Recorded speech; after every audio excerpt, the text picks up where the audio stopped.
यो ब्रह्माणं विदधाति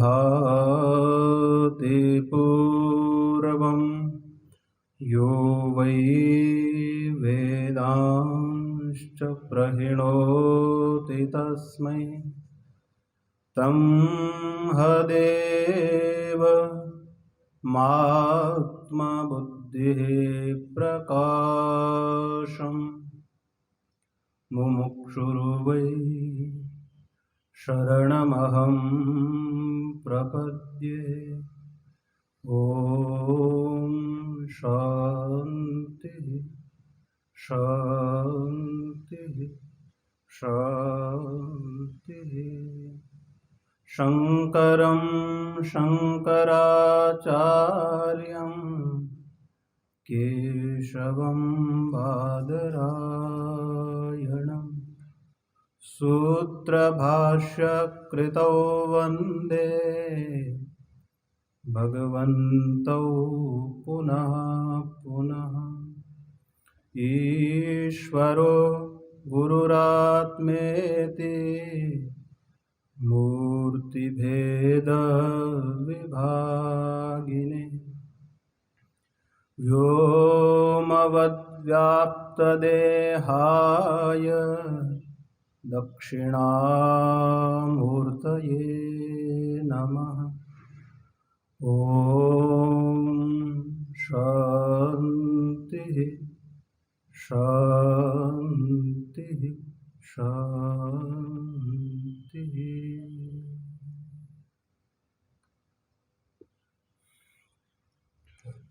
शंकर भाष्य पारायणांजलि के आराध्य देव भाष्यकार जगतगुरु भगवान शंकराचार्य के श्री चरणों में कोटिशः वंदन। आदि शंकर ब्रह्म विद्यापीठम के द्वारा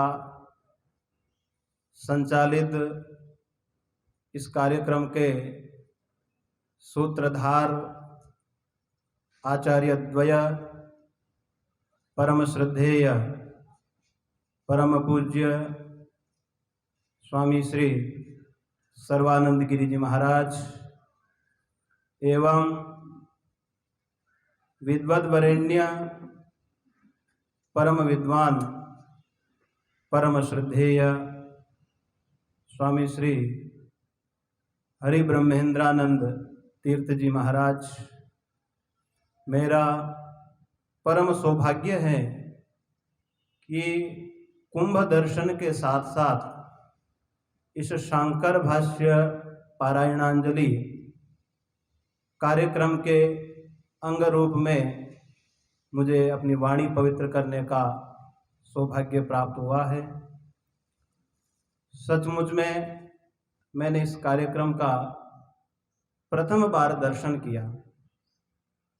कई बार हमने सुना कि शंकर भाष्य पारायण होता है और बहुत सारे विद्वान महात्मा एवं अन्य अन्य शास्त्रों के विद्वान पुरुष पधारते हैं, लेकिन दुर्भाग्य था कि मैं दर्शन नहीं कर पाया। ईश्वर कृपा से इस बार संतों के आशीर्वाद से मैंने इस कार्यक्रम का दर्शन किया। मैं अपने आप को बहुत गौरवान्वित महसूस कर रहा हूँ। आज का जो प्रकृत विषय है तरति शोकम आत्मवित्, ये छांदोग्य उपनिषद का 7वें अध्याय का प्रथम खंड का 3य मंत्र है। इसमें एक आख्यायिका है। नारद जी महाराज और महर्षि सनत कुमार का इसमें संवाद है। नारद जी महाराज को जब शोक हुआ तो अपनी शोक निवृत्ति के लिए भगवान सनत कुमार के पास जाते हैं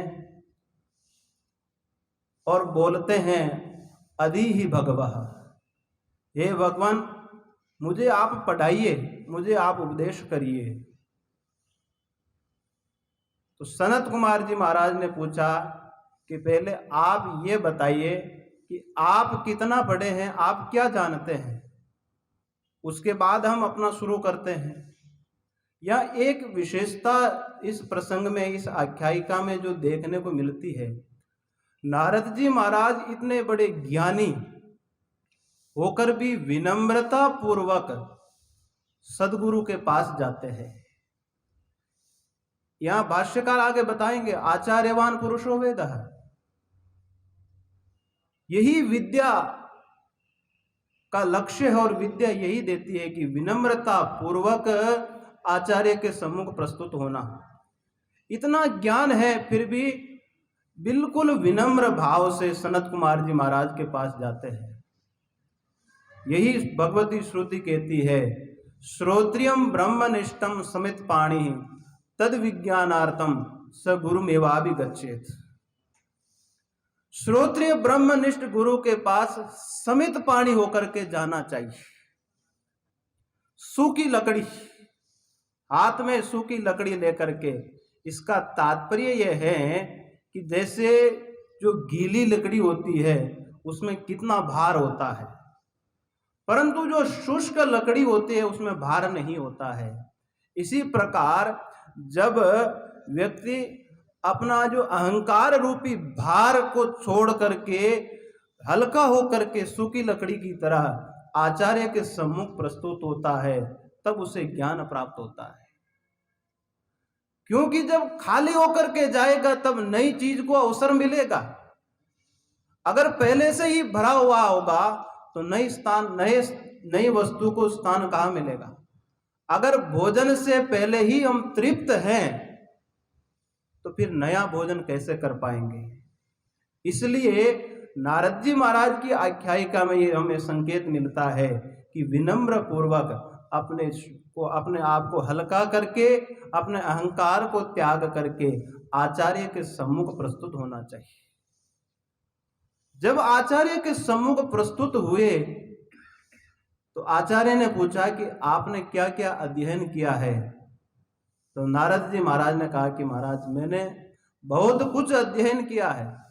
4 वेद पढ़े हैं, ऋग्वेद, सामवेद, यजुर्वेद, अथर्ववेद। और इन वेदों के लिए जब पंक्ति लगानी हो तो व्याकरण की आवश्यकता होती है। प्रकृति प्रत्यय के बिना पंक्ति लगती नहीं है। मुझे व्याकरण का भी ज्ञान है, इतिहास का भी ज्ञान है, महाभारत का भी ज्ञान है, और नीति शास्त्र, शिल्प विद्या, संगीत विद्या, और जो षड वेदांग है, शिक्षा, कल्प, ज्योतिष, व्याकरण, निरुक्त आदि का भी मुझे ज्ञान है। सनत कुमार जी महाराज ने कहा कि आप तो सब कुछ जानते हैं, आपको तो संपूर्ण विद्याओं का ज्ञान है। एक भी विद्या ऐसी नहीं है कि जिसका आपको ज्ञान ना हो। आप तो सब कुछ जानते हैं। कहा कि सोहम भगवः शोचामि।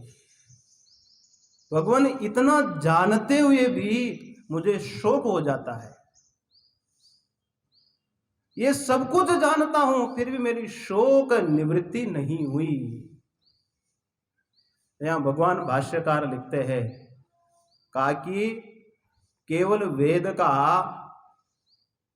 अभिधान कथन मात्र है। कहने का तात्पर्य यही है कि मैं मंत्र विदेवाह अस्मि, ऐसा करके आता है कि मैं केवल मंत्रविद मात्र हूं। अर्थात शब्द अभिधान रूप में मैं जानता हूं। अभिधान का तात्पर्य है कथन, और वेद का जो शब्द राशि है उस शब्द के द्वारा जिसका अर्थ बोध होगा वो ब्रह्म नहीं हो सकता है। जैसे घट अभिधान के द्वारा घट शब्द उच्चारण करके इस आनुपूर्वी के उच्चारण से हम एक कंबुग्रीवादिमान गोल मटोल पदार्थ को जानते हैं। एक बालक को यदि शक्ति ग्रह कराना हो तो जब बार बार वो उस व्यवहार को देखता है कि बार बार घट शब्द का उच्चारण होता है और एक गोल मटोल पदार्थ को उठा करके ले जाते हैं, लाते हैं, तो बालक समझ जाता है कि ग अ ट अ इस आनुपूर्वी से इस पदार्थ का बोध होता है, तो उसको शक्ति ग्रह हो जाता है। तो नारद जी महाराज ने कहा कि मैं तो शब्द मात्र को जानता हूं, अर्थात अध्ययन किया है मैंने वेद का, शब्द और शब्द के अर्थ को जानता हूं, और शब्द और शब्द का जो अर्थ होता है उसमें द्वैत होता है और वो मिथ्या होता है।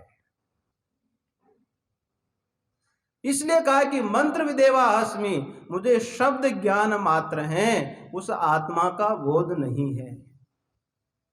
तो कहा कि आत्मा का भी तो वेद में कथन आया है, आत्मा शब्द भी तो वेद में आया है, उसका भी तो अर्थ बोध किया है आपने।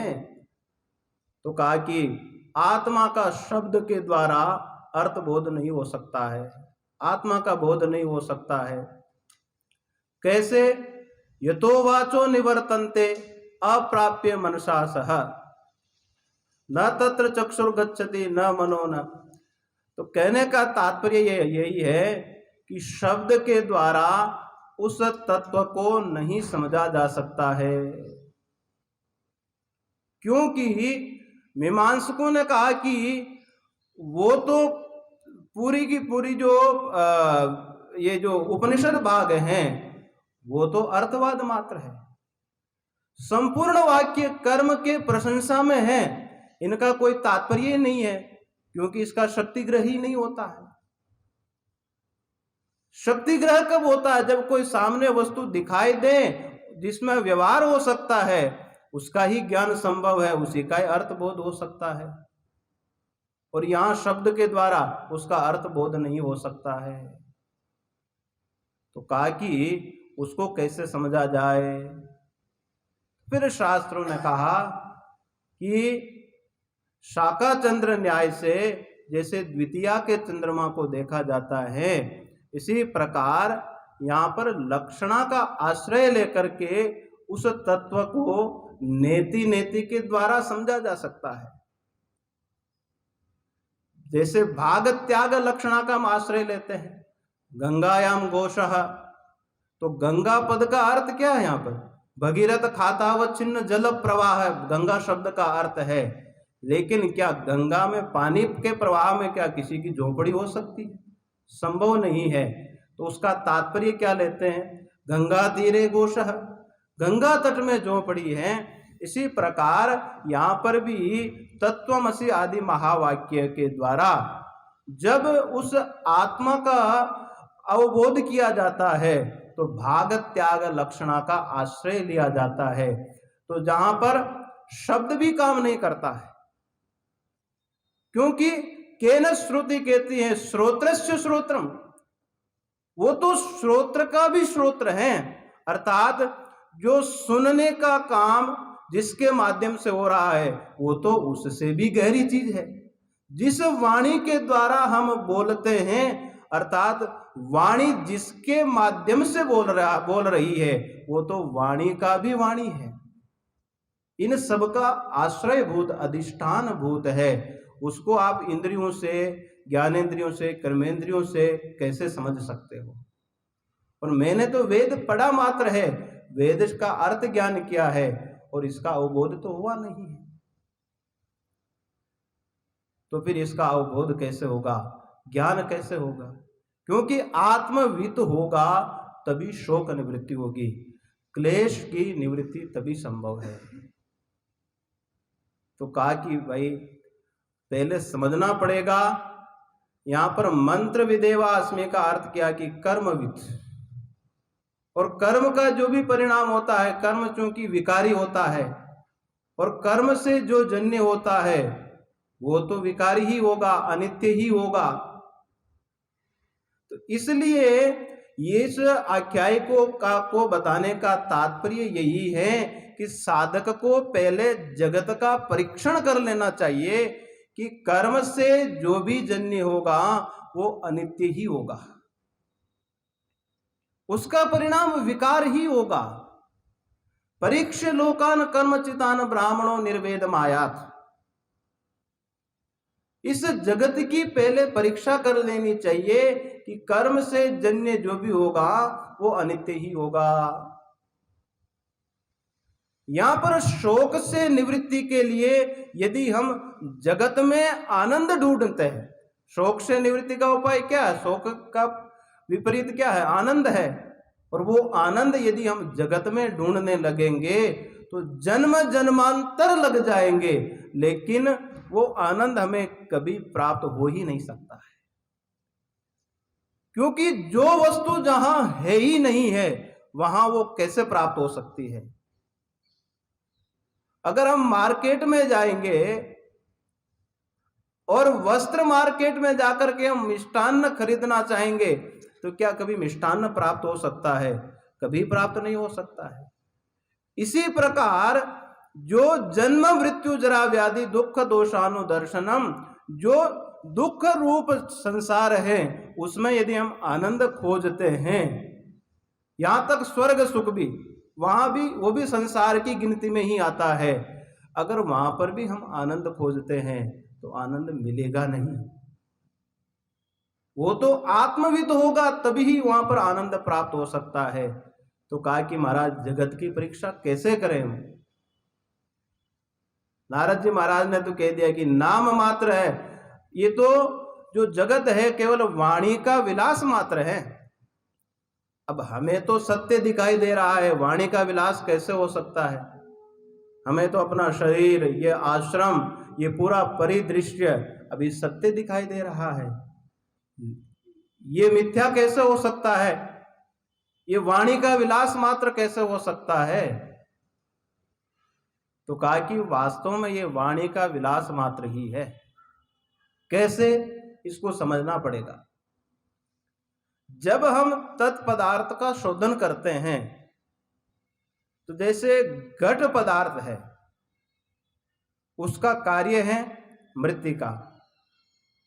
कपाल से जो घट निर्माण हुआ है, क्या वो कार्य सत है या असत है? इस दुनिया में दो ही चीज हो सकती है, या तो वो सत होगी या फिर असत है, या तो है अथवा फिर नास्ति। दोनों में से एक ही हो सकती है। या तो घट का अस्तित्व होगा या अस्तित्व नहीं होगा, दोनों में से एक ही होगा। तो घट का स्वरूप हमें पहचानना पड़ेगा। तो घट का स्वरूप कैसे पहचानेंगे? तो कहा कि घट का कारण कौन है? कहा कि कपाल। तो वो घट कपाल से अलग है अथवा एक है, क्योंकि उसका कारण कपाल है और कार्य घट है। दोनों कार्य और कारण तो अलग अलग दिखाई दे रहे हैं। तो कहा कि यदि घट अलग चीज है तो हम घट से मृत्तिका को अलग निकाल लेते हैं। आप अपने घट को उठाकर ले जाओ, तो क्या घट को कभी ले जा सकता कोई आदमी? घट नाम की कोई चीज बचेगी ही नहीं। तो उस घट में कपाल के अतिरिक्त घट नाम की चीज है क्या? कोई बता दें। अगर कोई कहे कि घट न घट अलग दिखाई देता है, मृत्तिका अलग दिखाई देती है, तो हम कहते हैं भाई उस मृत्तिका को हम अपनी जगह ले जाते हैं, आप अपने घट को उठाकर ले जाओ, तो क्या घट नाम की चीज बचेगी? तो कहा कि महाराज आप तो ऐसे उड़ा दे रहे हो घट को जैसे है ही नहीं है, घट तो दिखाई देता है। और दूसरी बात कि जो व्यवहार घट से हो सकता है का वो व्यवहार कपाल से हो सकता है। जैसे घट में जल आहरण होता है, जो ठंडा पानी हम घट के द्वारा पी सकते हैं, क्या वो कपाल में पी पाएंगे? कभी नहीं पाएंगे, न कभी वो जल नहीं पी पाएंगे कपाल से। तो अब घट को यहां पर क्या माना जाए? अगर घट को हम सत मानते हैं तो फिर कपाल से अतिरिक्त उसकी सत्ता होनी चाहिए। और यदि असत है तो जो व्यवहार घट से हो सकता है वो व्यवहार कपाल से नहीं हो सकता है। तो घट को हम सत भी नहीं कह सकते हैं और असत भी नहीं कह सकते हैं। सन्नापि सन्नापि उभयात्मिका नो, वो न तो सत है नो और न असत है। तो कहा कि क्या है? वो तो अनिर्वचनीय है, उसका निरूपण नहीं किया जा सकता है। और अनिर्वचनीय जो वस्तु होती है वो मिथ्या होती है। ये केवल एक दृष्टांत मात्र है तत्पदार्थ के शोधन का कि भाई ये संसार सत है अथवा असत है। परीक्षण करके देख लीजिए, अगर उसमें सत रूपता है, चित रूपता है, आनंद रूपता है तो वहां ढूंढ लीजिए, फिर मिल जाएगा। परंतु जब परीक्षण करके देखते हैं तो वहां न सत रूपता दिखाई देती है, न चिद रूपता दिखाई देती है, न आनंद रूपता दिखाई देती है। ये तो एक घट कार्य का दृष्टांत है। इसी प्रकार संसार की किसी भी वस्तु को उठा करके हम देख लें। एक दूसरा उदाहरण से हम समझते हैं, जैसे वस्त्र का उपादान कारण है तंतु, और उस कारण से वस्त्र रूपी कार्य का निर्माण हुआ है। अब कहें कि महाराज ये जो वस्त्र हैं, ये वस्त्र तो धागे से बना हुआ है। तो अब हम यहां विचार करके देखते हैं कि जिस तंतु से इस वस्त्र का निर्माण हुआ है, निर्माण से पूर्व में उस तंतु का वजन कितना था, और निर्माण के बाद तंतु का उस वस्त्र का वजन कितना रहता है। अगर कार्य पैदा हो गया तो उसका वजन बढ़ना चाहिए, कभी भी वजन बढ़ता नहीं है, वो वजन उतना ही रहता है। अगर अस्तित्व है उसका, तो जैसे हमारा वजन अलग है, इस घड़ी का वजन अलग है, इस माइक का वजन अलग है, इसी प्रकार अगर तंतु से वस्त्र अलग है तो वस्त्र से तंतु से अतिरिक्त वस्त्र का वजन होना चाहिए, परंतु वजन तो उतना ही दिखाई देता है। इसका मतलब वो सत नहीं हो सकता है, उसका अस्तित्व सिद्ध ही नहीं होता है। इसलिए ये जो जगत है का कि ये नाम रूप मात्र है, वाणी का विलास मात्र है, दिखता है नहीं, इसी को माया बोलते हैं। जैसे जादूगर जादू दिखाता है, उस जादुई दुनिया हमें सत्य प्रतीत होती है।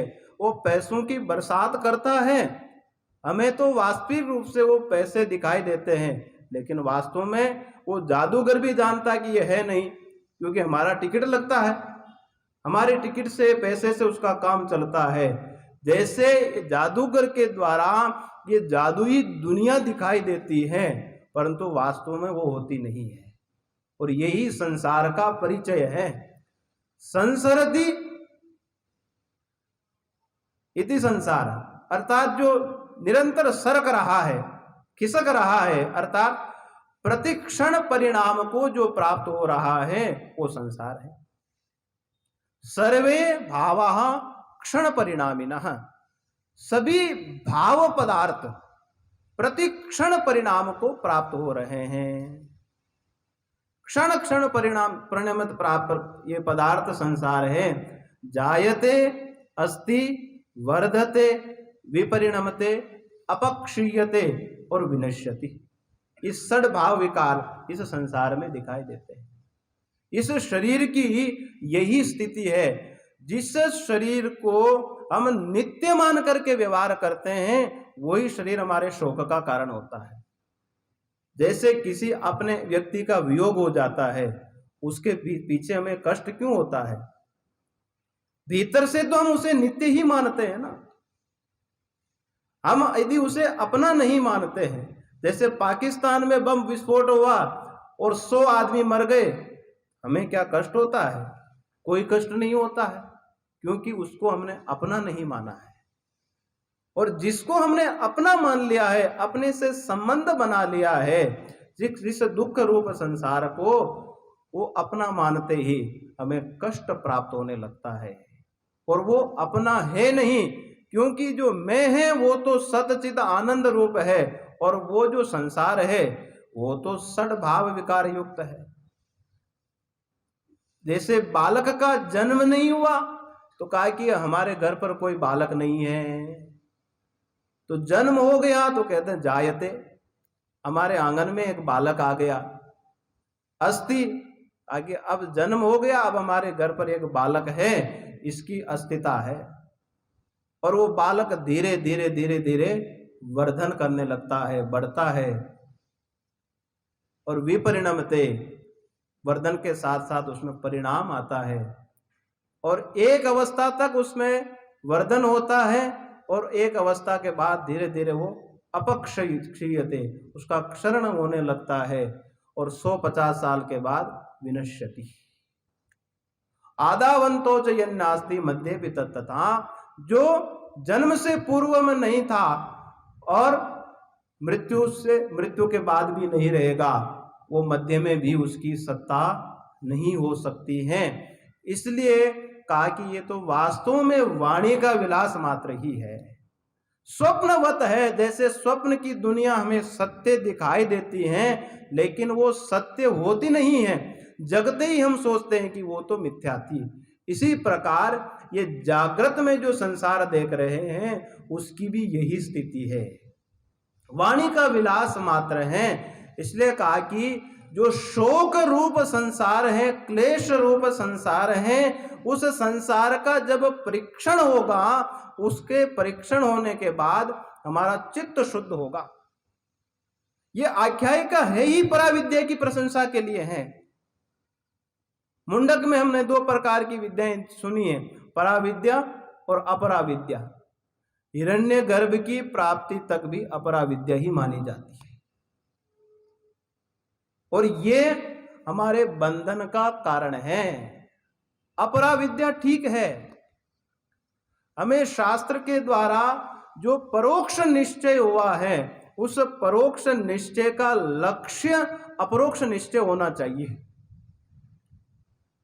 शास्त्र पढ़ लिया है, अपराविद्या जानना जरूरी है, परंतु उसका लक्ष्य आत्म साक्षात्कार होना चाहिए।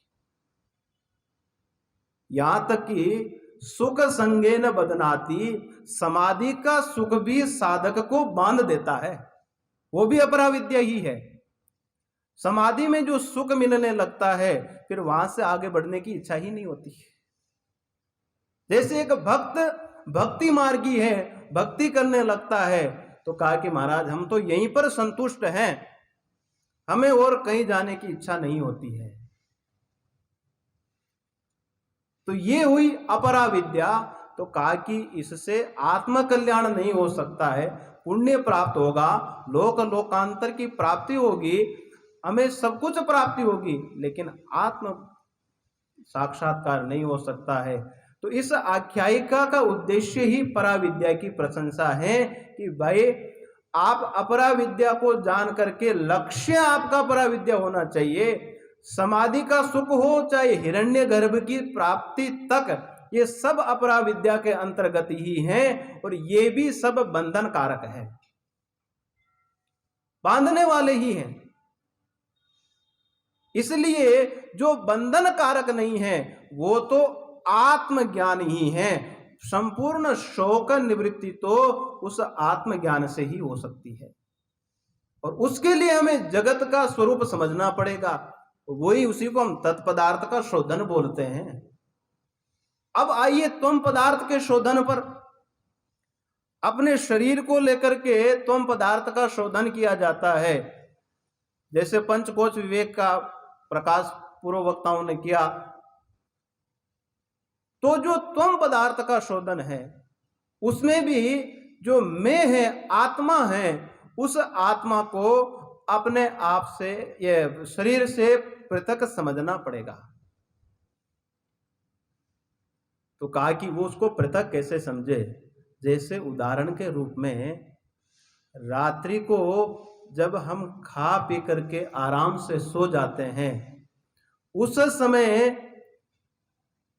जो नित्य प्रलय है, बुद्धि आदि, उसका तो विलय हो जाता है, बुद्धि आदि भी काम नहीं करती है। उस समय भी हमारी जो चेतना है वो काम करती है।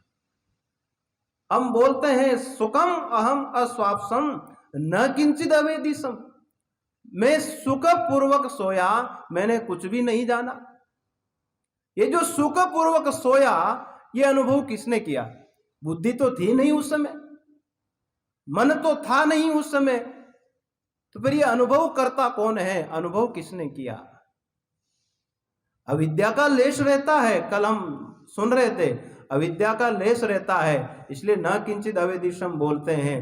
परंतु यदि जो बहुत सारे प्रकृतिवादी लोग हैं, वो कहते हैं कि प्रकृति ही सब कुछ करती है, बुद्धि भी सब कुछ करती है। और अब व्यवहार में हम देखते हैं, किसी को जड़मती बोल दिया जाए तो कितना बुरा लगता है कि तुम तो बड़े जड़मती हो। परंतु सच्चाई क्या है? बुद्धि तो जड़ है, और उस जड़ को भी जो चेतना प्रदान करने वाला है, एक होता है चेतन और एक होती है चेतना। चेतन निरूपाधिक है और चेतना सोपाधिक है। जैसे विद्युत का ये प्रकाश सर्वत्र दिखाई दे रहा है, ट्यूबलाइट में जो प्रकाश है विद्युत का, जैसे हरी ट्यूबलाइट है तो हरा प्रकाश होगा, पीली ट्यूबलाइट है तो पीला प्रकाश होगा। तो ये जो भिन्न भिन्न प्रकार का जो प्रकाश हो रहा है, ये प्रकाश तो विद्युत का ही है, परंतु उसमें जो अलग अलग प्रकार के जो प्रकाश दिख रहा है, उसमें माध्यम कौन बन रहा है? ट्यूबलाइट। ट्यूबलाइट के माध्यम से वो प्रकाश प्रकट हो रहा है। इसी प्रकार उस चेतन की अभिव्यक्ति इस अंतःकरण के द्वारा होती है। केवल ये अभिव्यक्ति का मात्र है, लिंग मात्र है, ज्ञापक मात्र है। जैसे पर्वत में जाकर के धूम को देखते हैं, उस धूम प्रतीक के द्वारा, लिंग के द्वारा हम अग्नि का अनुमान कर लेते हैं। इसी प्रकार यहां पर ये अंतःकरण तो केवल अभिव्यक्ति का स्थान मात्र है। जैसे बल्ब विद्युत नहीं है, बल्ब के माध्यम से उस विद्युत का प्रकटीकरण हो रहा है। अब यदि बल्ब फ्यूज हो जाता है तो हम क्या बोलते हैं? बल्ब फ्यूज हो गया, ऐसा हम व्यवहार करते हैं। उस समय भी विद्युत है कि नहीं? विद्युत तो मौजूद है वहां पर, परंतु बल्ब खराब हो गया। विद्युत होते हुए भी अगर बल्ब का वो जो तंतु है, बीच वाला तंतु, अगर वो हट जाए तो फिर वो क्या बोलते हैं? लाइट चली गई, प्रकाश नहीं है। परंतु विद्युत तो उस समय भी विद्यमान है। इसी प्रकार जब ये कार्यकरण संघात नहीं रहता है तो उस समय हम क्या बोलते हैं? कि बल्ब फ्यूज हो गया, ये आदमी चला गया। परंतु चेतन तो उस समय भी विद्यमान है। उसकी अभिव्यक्ति का जो माध्यम है वो माध्यम नहीं है, तो बुद्धि में चेतना हो रही है। अर्थात जैसे बल्ब के माध्यम से रंग बिरंगा प्रकाश होता है, विद्युत तो समान रूप से सर्वत्र व्याप्त है, लेकिन वो जो प्रकाश हो रहा है रंग बिरंगा, उसमें वो बल्ब माध्यम है। इसी प्रकार जो हमारी चेतना के माध्यम से, बुद्धि के माध्यम से व्यक्ति को जो शोक हो रहा है, सुखी दुखी, इसमें माध्यम अंतःकरण है। चेतन तो सर्वत्र समान रूप से व्याप्त है। विद्युत न तो रंग बिरंगी है, न लंबी चौड़ी है, न बल्बाकार है, वो तो अलग ही प्रकार की है। इस प्रकार वो तो बल्ब जिस आकार का होगा वो प्रकाश भी उसी आकार का हो जाएगा। ट्यूबलाइट जिस आकार की होगी वो प्रकाश भी उसी आकार का होगा। इसी प्रकार हमारा अंतःकरण जिस प्रकार का होगा वो चेतना भी उसी प्रकार की हो जाएगी। परंतु वो चेतन सत्ता सर्वत्र समान है, उसमें कोई विकार नहीं है, वो तो अविकारी है। कभी भी किसी प्रकार का कोई विकार नहीं आता है।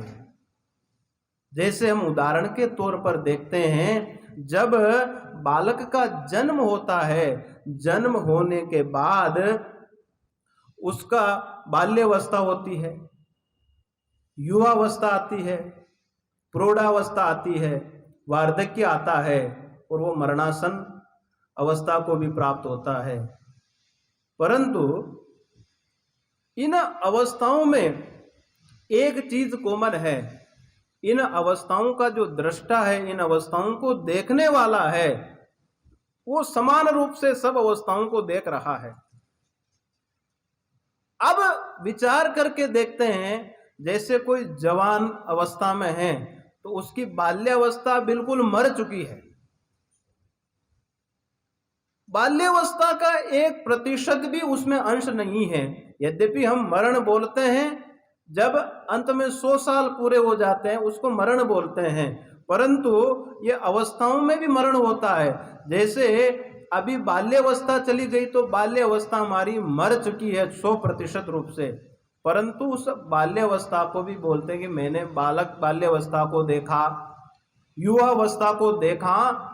जो परिवर्तन को समान रूप से देखने वाला है, वो कोई अपरिवर्तनशील वस्तु होगी तभी तो देख पाएगा।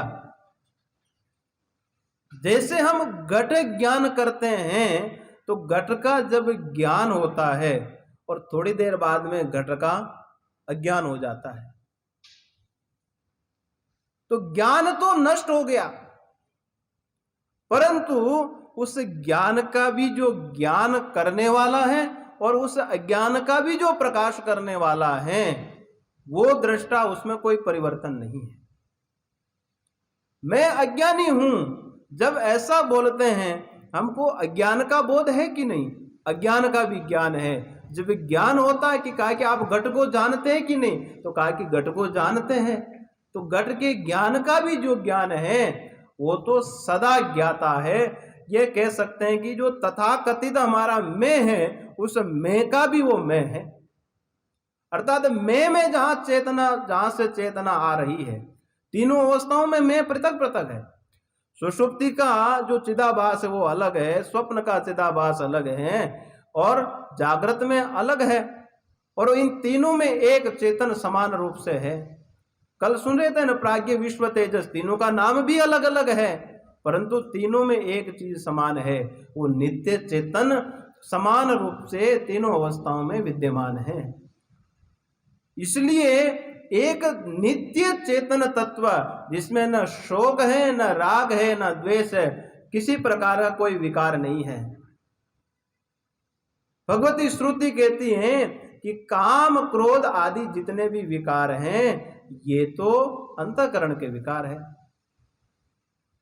काम क्रोध ह्रीर दृढ़ एक श्रुति आती है ना, तो ये तो सारे के सारे अंतःकरण के विकार हैं। इसलिए हमें निरंतर ऐसा अभ्यास करना चाहिए कि क्या मैं शरीर हो सकता हूं क्या?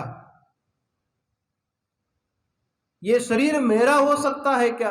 और मैं ये शरीर हो सकता हूं क्या?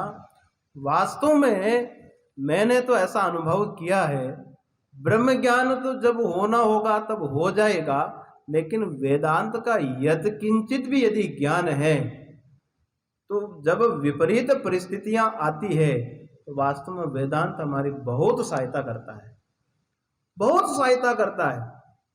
आत्मज्ञान कब होगा हम ये नहीं जानते हैं, लेकिन जब कई प्रकार की परिस्थितियां आती हैं तो उन परिस्थितियों में ये ज्ञान, वेदांत ज्ञान हमारा सहायक बनता है। ये शोक से निवृत्ति में ये जो हमारा आत्मा अभ्यास है, ये सहायक बन जाता है।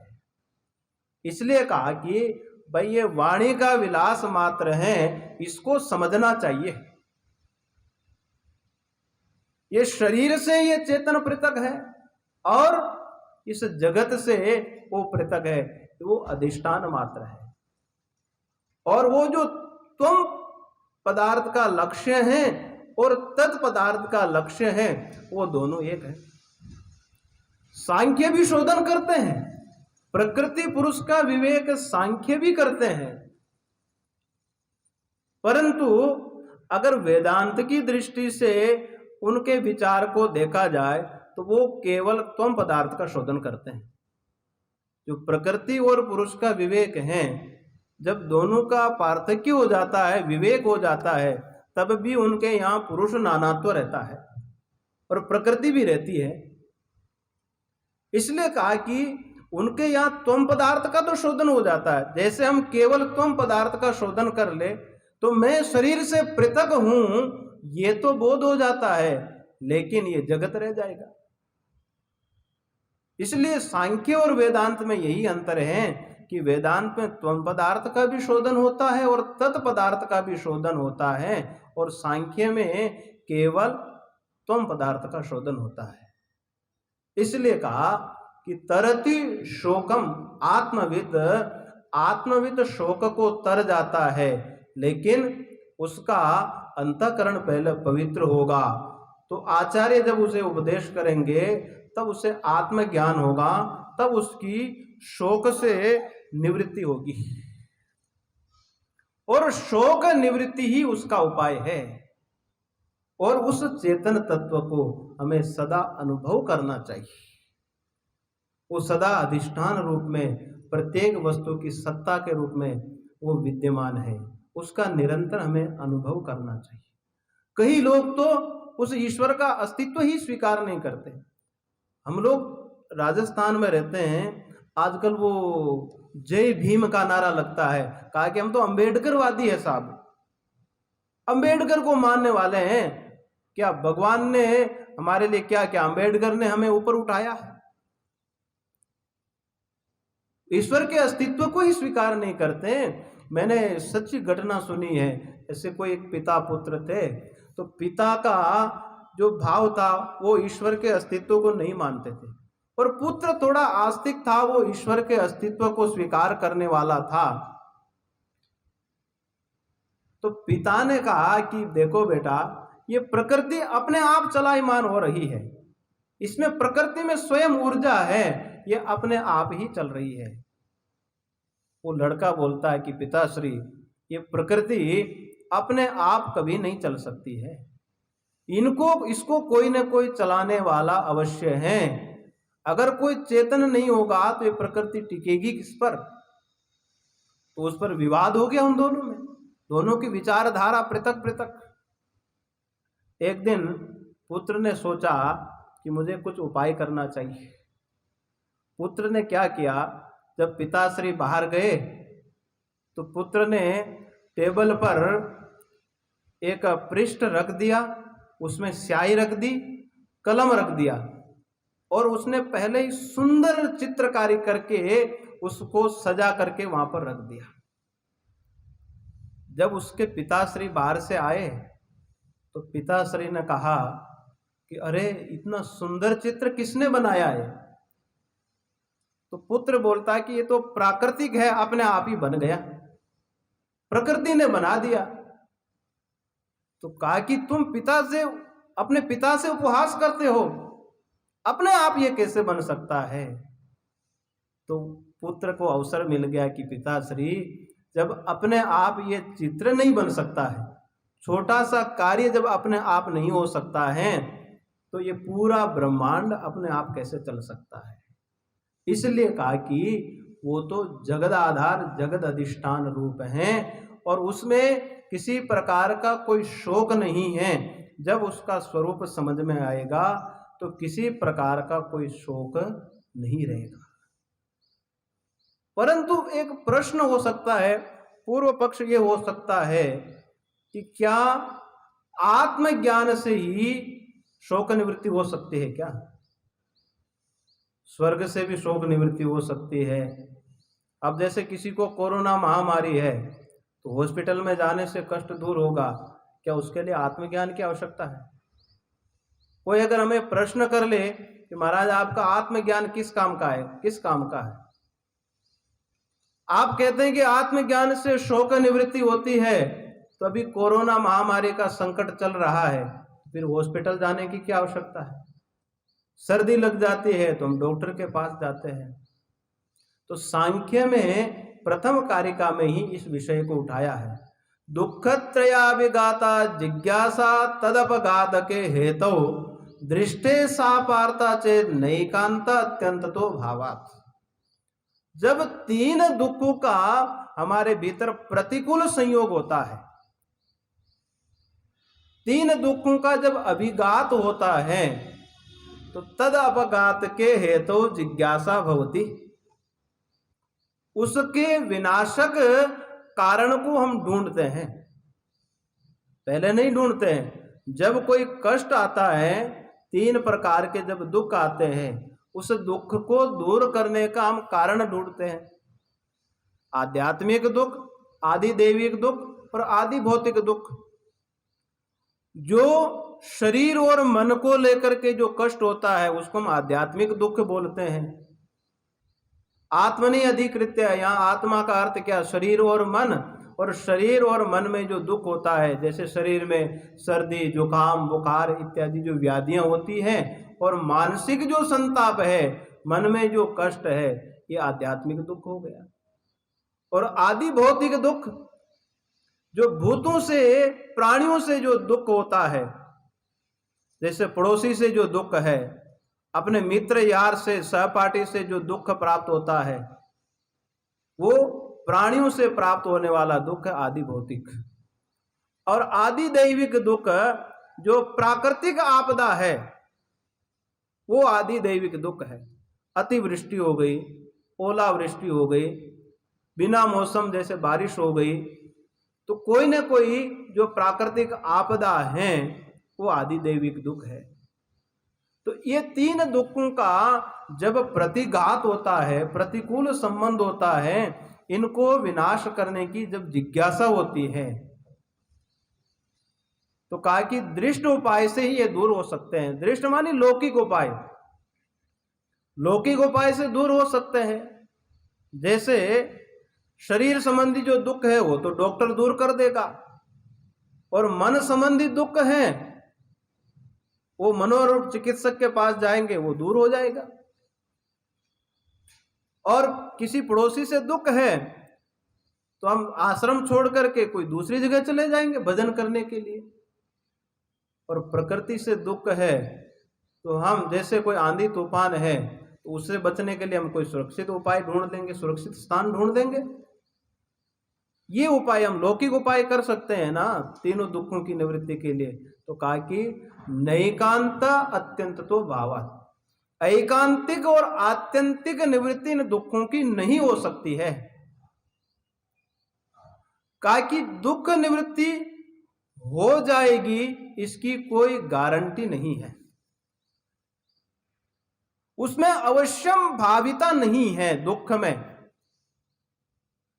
अर्थात दुख की निवृत्ति हो भी सकती है और नहीं भी हो सकती है।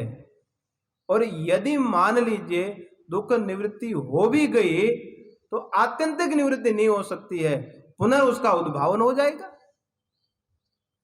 पुनः वो दुख उत्पन्न हो जाएगा। इसलिए लौकिक उपाय से किंचित क्षण के लिए एक दुख की निवृत्ति तो हो सकती है, परंतु एकांतिक और आत्यंतिक निवृत्ति, समूल उसका नाश नहीं हो सकता है। तो वो किससे होगा? तो कहा कि वैदिक उपाय कर लीजिए, कर्म कांड कर लीजिए। दीर्घ काल तक आत्मा अभ्यास करने की क्या आवश्यकता है? एक यज्ञ करेंगे और हमारा काम बन जाएगा। जैसे ज्योतिष्टोमेन यजेत स्वर्ग कामः, स्वर्ग काम पुरुष को ज्योतिष्टोम याग करना चाहिए। और जब ज्योतिष्टोम याग होगा तो उससे अदृष्ट होगा।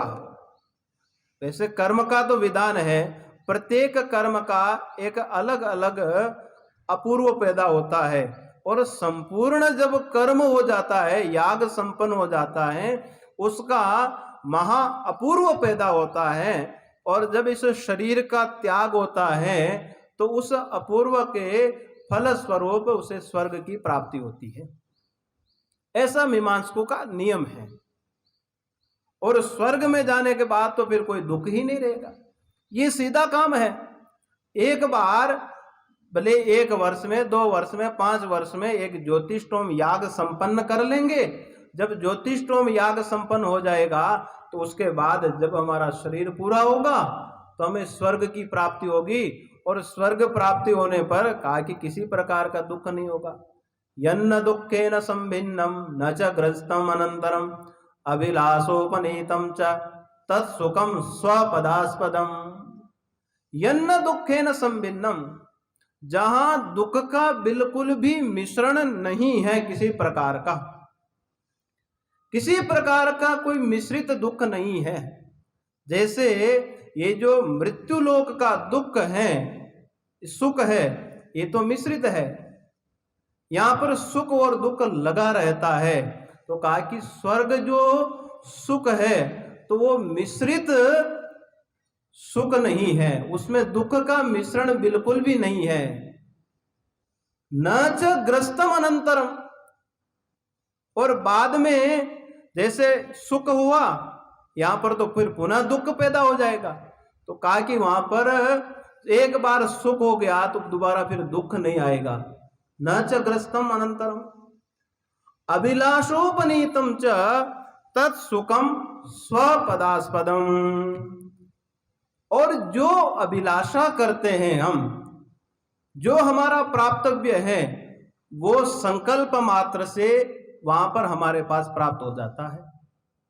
अभिलाषोपनीतम च तत्सुखम स्वपदास्पदम,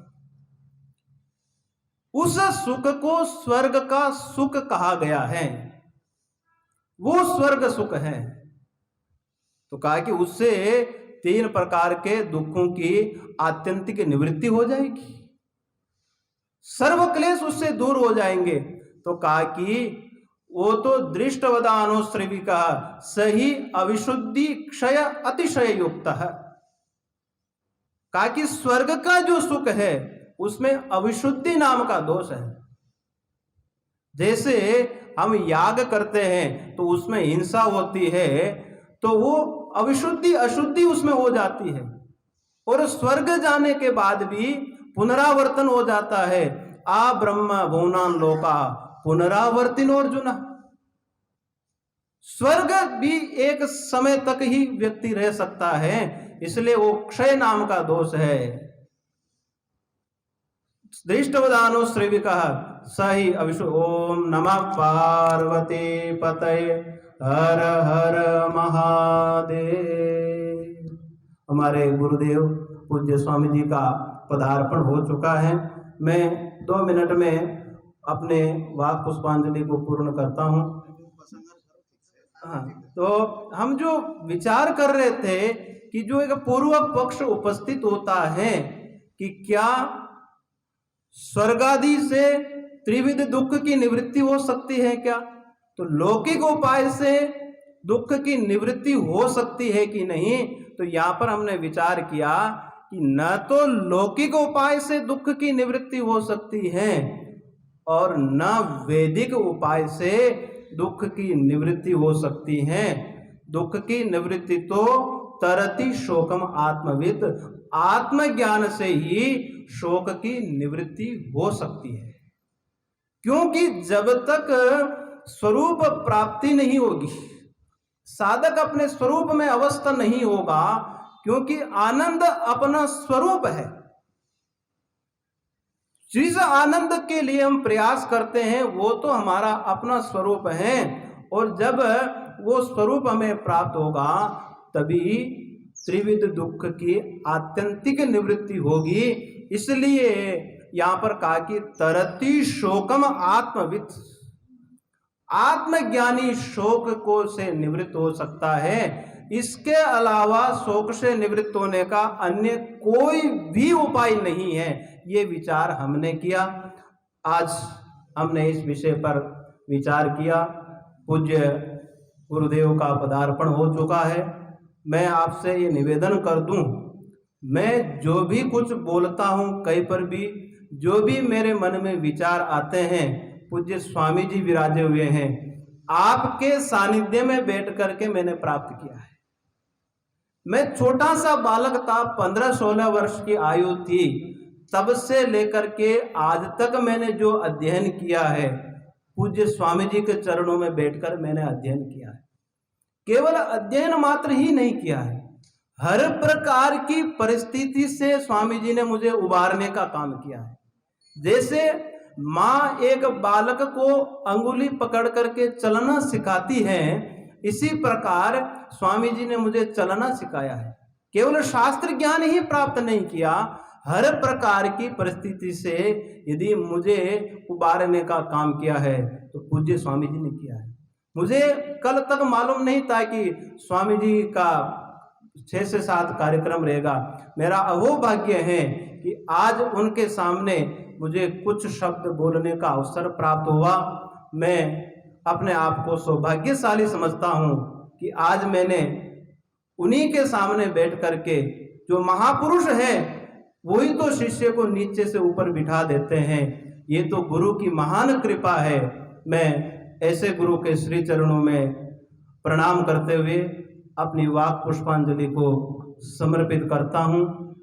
हरि ओम तत्सत, हरि ओम तत्सत, हरि ओम तत्सत।